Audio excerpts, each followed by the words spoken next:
जितने भी यहाँ पर माता पिता हैं, भले ही वो नहीं पढ़े लिखे हैं लेकिन बच्चों को पढ़ाएं, क्योंकि ये छोटे छोटे बच्चे ही तो होते हैं जो आगे चल के भविष्य बनते हैं। रही बात जो हम लोग गीता पुराण इतने ढेर सारा किताबें पढ़ते हैं ना ज्ञान की, उसमें भी कहा गया है, फॉर एग्जाम्पल अभिमन्यु को रख लो, उसने कहते हैं कि उन्होंने चक्रव्यूह तोड़ दिया सिर्फ इस बल पे कि वो अपने माँ के गर्भ में थे और उनके पिता ने कहानी सुना दी। अगर हम छोटे छोटे बच्चों को, अगर अपने माता पिता भाई बहन अगर उनको ढालना शुरू कर देंगे तो क्यों नहीं होगा। अगर कोई कोख से सीख सकता है तो कोई सामने से क्यों नहीं सीख सकता। प्रयास तो करो, प्रयास ही तो होता है जो इंसान को सफलता तक ले जाता है। कहते हैं ना, वो लोग इतिहास बदल नहीं सकते जो लोग इतिहास कभी पढ़ते ही नहीं है, और वो लोग इतिहास की बातें क्या जानेंगे जो लोग इतिहास की ओर कभी चलते ही नहीं है। और जो लोग यहाँ पर आए हैं उनके प्रति मेरे अंदर गर्व है कि उन्होंने इस महान कार्य में आकर अपना योगदान दिया। वरना लोग नाच गाना देखने तो रात भर जाग जाते हैं, और इस महान काम के लिए जो नहीं ले आए उनके लिए मेरे दिल में कोई सम्मान नहीं है। इसी के साथ मैं इतना कहना चाहूंगी, अंबेडकर जी ने हमारे जीवन के लिए जो लक्ष्य बनाया है उससे मैं आप सबको अवगत कराना चाहूंगी। मैं सबसे पहले ये बता दूं कि जो कि अभी ने काफी समय तक भाषण दिया वो हमारे अध्यापक हैं। हम ऐसे व्यक्तियों से शिक्षा ग्रहण किए हैं जिस वजह से आज हम समाज में बोलने से पहले ये भी नहीं सोचते कि हम गलत बोलेंगे, क्योंकि हमें सही शिक्षा का ज्ञान है। और हमें जब ज्ञान होता है तब हम बेझिझक बोलते हैं, क्योंकि मेरी छात्रा ने कहा ना कि मौत का डर तो उनको होता है जिनके कर्मों में दाग होता है, कि मौत का डर तो उनको होता है जिनको कर्मों में दाग होता है। हम तो बाबा साहब की औलाद हैं, इसलिए हमारे खून में ही आग होता है।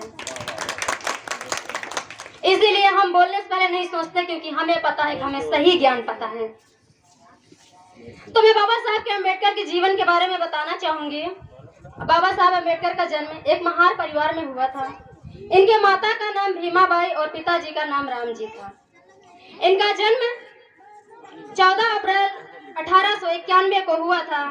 ये एक गरीब परिवार में थे, लेकिन इनके पिता अंग्रेजी ब्रिटिश सेना में सूबेदार थे, जिस वजह से इनके पिता अपने बच्चों को पढ़ाने में हमेशा अग्रसर रहते थे। आज वही कारण है कि हम अंबेडकर जी को याद करते हैं। अगर ऐसे हमारे माँ बाप हो जाए ना तो वो दिन दूर नहीं जब हमारे भारत का बच्चा विकास करेगा। और जहाँ विकास होता है ना वहाँ किसी के औकात नहीं कि आके वहाँ हमें उल्लू बना के चला जाए, या फिर यूँ कहूँ कि हम पर हमसे ही छीन के हमको ही रोटी दे। कहते हैं ना, तुम मुझे वोट दो मैं तुम्हें रोटी दूंगा। ये कैसा वोट है यार जहाँ पर हम वोट दे, हमारा अधिकार ले। मतलब कि हम उन्हें वो चीज दिए, मतलब उन्हें कुर्सी दे दिए, लेकिन उन्होंने हमारे लिए क्या किया है, हमें ये रोजगार से वंचित कर दिए। ऐसे लोगों को लात मार के हटा देना चाहिए। तो देखिए, अंबेडकर जी बचपन से ही एक साहसी थे और वो स्वाभिमानी थे। अपने स्वाभिमान के चलते ही उन्होंने हमेशा खुद आगे बढ़ने में कोई कसर नहीं छोड़ी। जैसा कि उन्होंने अपने समय को किस तरीके से उपयोग किया, यह बात हमारे सत्येंद्र सर ने आप सबको पहले ही बता दिया है। हम इतना ही कहेंगे कि हमारे समाज के, हमारे इस देश के प्रत्येक बच्चा यदि अंबेडकर जी ने जो सपना देखा अगर उसको साकार करना चाहते हैं तो उन्हें मोहब्बत करना है तो सिर्फ 3 लोगों से करें। कि अगर उन्हें मोहब्बत करना है तो सिर्फ 3 लोगों से करें, एक माँ बाप, विद्या और गुरु। क्योंकि गुरु कभी नहीं चाहेगा कि बच्चा भटके, गुरु हमेशा चाहेगा वो पढ़े लिखे, अपने घर, समाज, गांव, देश का नाम रोशन करे। वो कहते हैं ना कि एक डॉक्टर हमेशा एक डॉक्टर ये सोच सकता है कि प्रत्येक इंसान बीमार हो ताकि हमारी कमाई हो। एक नेता ये सोच सकता है कि प्रत्येक इंसान बीमार हो ताकि हमें वोट मिल सके। लेकिन एक टीचर ऐसा होता है कि वो हमेशा सोचता है कि हमारा बच्चा पढ़ाया हुआ हमेशा आगे बढ़े, जिससे वो आगे चल के डॉक्टर, वकील, इंजीनियर ये सब बने, और जिससे हमारे समाज का विकास तो होगा ही होगा, साथ में हम अपने परिवार का गुजर बसर बहुत अच्छे से कर सकते हैं। मैं आप सब से, अपने गांव वालों से ये एक बात, मुझे बहुत खुशी है कि मेरे गांव के लोग कुछ ऐसे हैं जिन्होंने इस शुभ अवसर का आयोजन किया।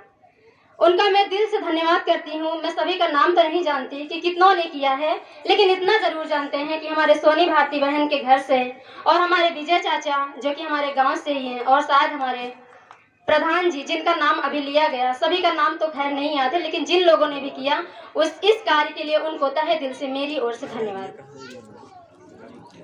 हम गौतम बुद्ध जी के द्वारा कहे गए कुछ शब्दों को कहना चाहूंगी, उसके बाद अपनी वाणी को विराम दूंगी।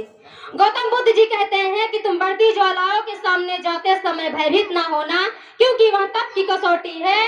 तुम शेर के सामने जाते समय भयभीत ना होना, क्योंकि वह बहादुरी की परीक्षा है।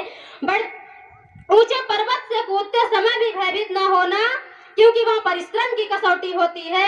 उसी तरह प्रत्येक इंसान को जीवन में आगे बढ़ने से, अपने मेहनत करने से वंचित ना होना, क्योंकि वह भविष्य का कर्तव्य होता है। जैसा कि हम सब जानते हैं कि अम्बेडकर जयंती के इस अवसर को बड़े प्यार से मनाते हैं। हम चाहेंगे प्रत्येक वर्ष मनाया जाए, लेकिन इसी के साथ हम सबसे यही कहेंगे, जितने भी यहाँ पर माता पिता हैं, भले ही वो नहीं पढ़े लिखे हैं, लेकिन बच्चों को पढ़ाएं, क्योंकि ये छोटे छोटे बच्चे ही तो होते हैं जो आगे चल के भविष्य बनते हैं। रही बात जो हम लोग गीता पुराण इतनी ढेर सारा किताबें पढ़ते हैं ना ज्ञान की, उसमें भी कहा गया है, फॉर एग्जाम्पल अभिमन्यु को रख लो, उसने कहते हैं कि उन्होंने चक्रव्यूह तोड़ दिया सिर्फ इस बल पे कि वो अपने माँ के गर्भ में थे और उनके पिता ने कहानी सुना दी। अगर हम छोटे छोटे बच्चों को, अगर अपने माता पिता भाई बहन अगर उनको ढालना शुरू कर देंगे तो क्यों नहीं होगा। अगर कोई कोख से सीख सकता है तो कोई सामने से क्यों नहीं सीख सकता।